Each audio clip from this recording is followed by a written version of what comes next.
What is our place in the world? Spiritual teachings of various traditions try to address this question, to zoom out, to give us guidance so that we can live more skillfully, but also more ethically. Dharma is the idea which addresses all of this. I'm sure you've heard the word before, but maybe aren't sure what it fully entails. So before Dharma, in the yoga tradition, there was another idea called Rita. Rita is a Vedic concept which we see a lot in the Rig Veda, which is one of the most ancient texts. And it means kind of like natural order. The word Rita actually, as it comes into Indo-European and then English, gives us words like rhythm, right, righteousness. And so this is like the cosmic order of making everything in the universe work well, work harmoniously, the operation of everything that is alive and in existence.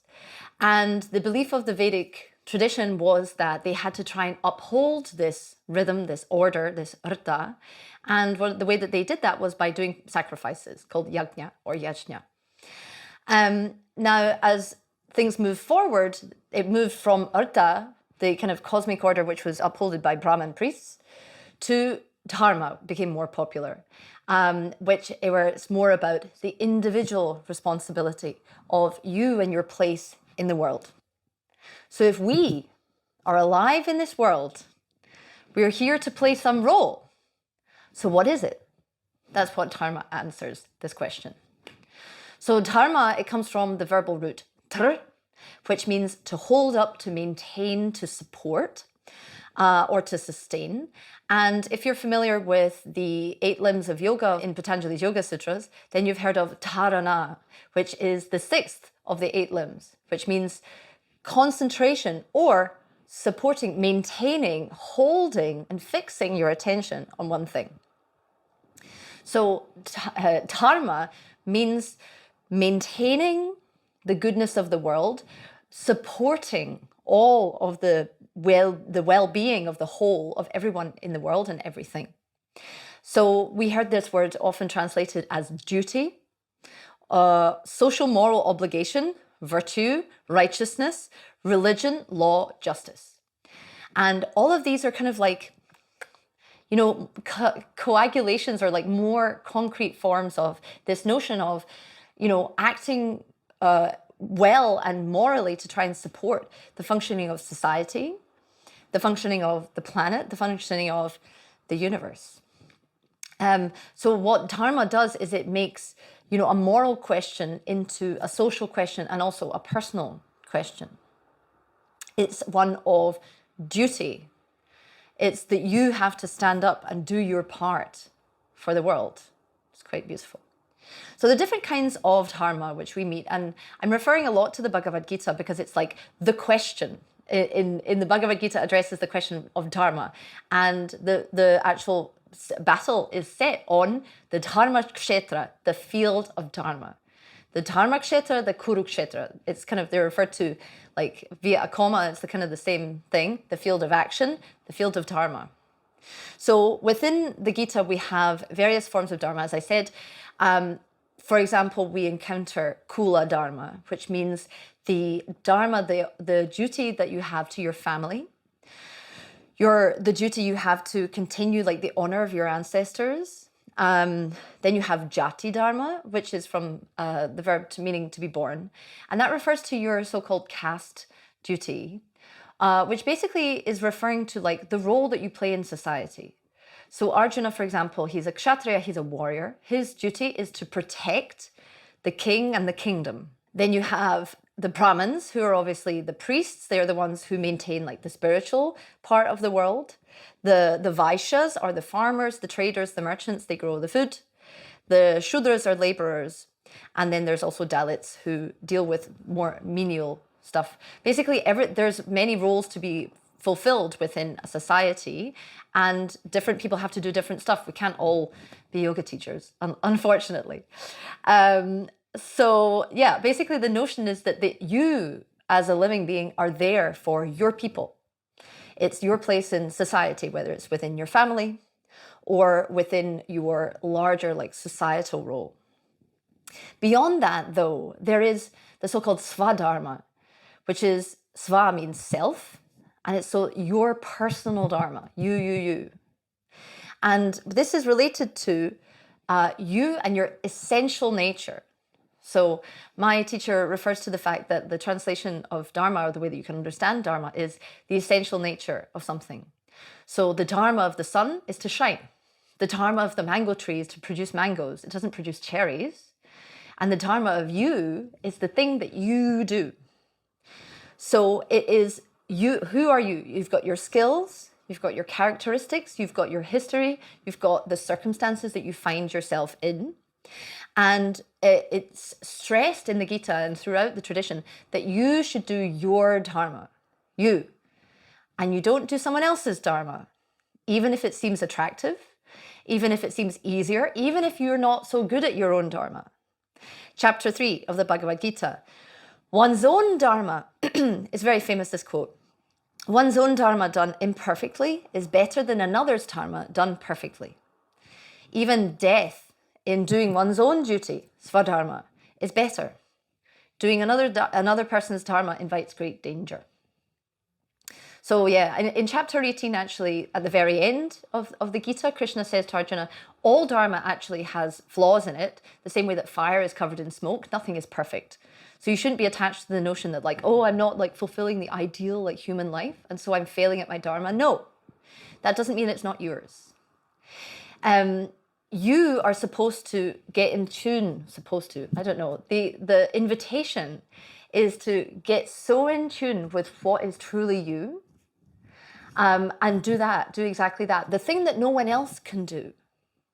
And I absolutely love this notion because it implies that if you act in your own natural way, who you are slots perfectly into the world. No one else can do the thing that you do as amazingly and as you do it. And so you must do your own Dharma. But how do you know what your Dharma is? That's the dilemma. And actually, I think it's our journey of a lot of us in this life to try and work out what it is. And this is the entire problem that is being dealt with in the Bhagavad Gita.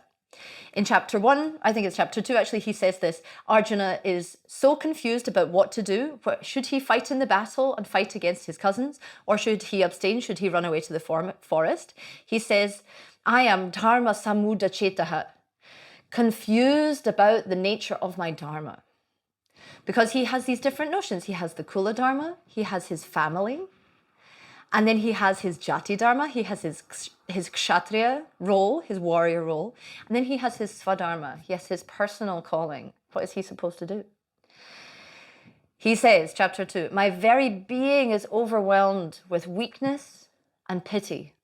He feels torn, totally caught in the middle, bewildered in heart about my duty. So that's this word, dharma samudachetaha. I ask you, Krishna, tell me for certain, which is better? I am your student. Teach me who is a supplicant to you. So, have you ever been in a situation where you don't know what to do and you don't know what the right thing is to do? Or even, it's the dilemma of like, what should you spend your life on?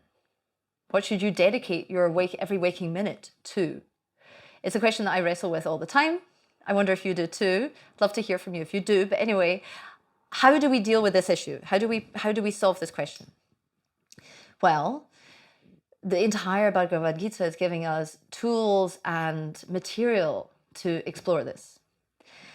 The secret and the answer is to listen, to pay attention, to get really quiet, to not pay attention so much to outside voices or all the shoulds and all the pressures and all the, social pressures and the blah, blah, oh, if you don't do that, you're not as cool as me, whatever. Pay attention to your inner world. Pay attention to your gut, your heart. Pay attention. There are lots of tricks like this, like follow the thing that you can't stop thinking about. But also more than that, is your conscience. The thing is that we're all the time picking up information about what to do. The more you can pay attention to the outer world, what the circumstance that you really find yourself in. So what's really going on here? What is the appropriate action? The whole Gita is a guide to the human heart, It's extremely tender and extremely personal. It totally admits that like life is so difficult, that the mind is like the wind, that the heart is a secret place. It admits that pain is something that it's difficult to let go of, and it admits that we get caught in old patterns. And it says, you have it within you, the answer. More than that, it has a guide to the inner heart, but it also has a guide to the principles of nature that we find ourselves in, about all the gunas, about all the different tattvas of nature, the different elements, about their interaction, about how they work, about how relationships work, it's all in there. So it is a guide there that if you can understand that, you can see your part in all of it. You can see how you can be helpful to the people around you, but also to be true to your own heart. Because swadharma, it's not isolationist or selfish. Doing your own personal dharma doesn't mean that you ignore what the people around you need.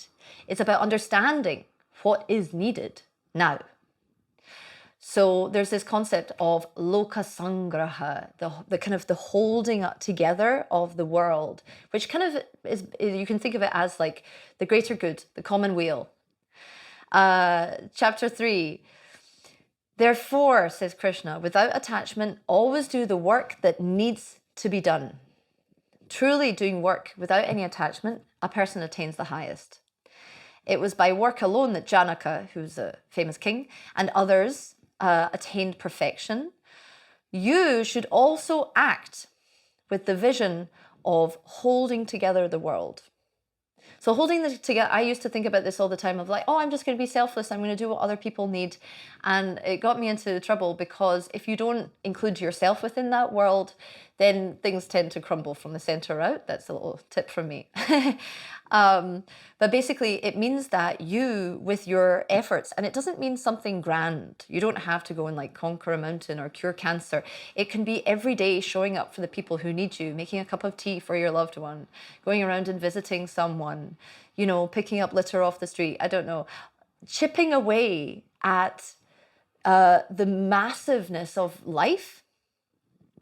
And the thing is that everything you do, we talked about this in karma, everything you do has a repercussion one way or another, like the whole butterfly effect. And it means that you and everything that's in your life is going to, like I said, slot into the whole picture of like the destiny of the universe, and no less. Dharma thus necessarily implies interconnectedness, that you can make a difference. Even, crucially, if you don't know what it is.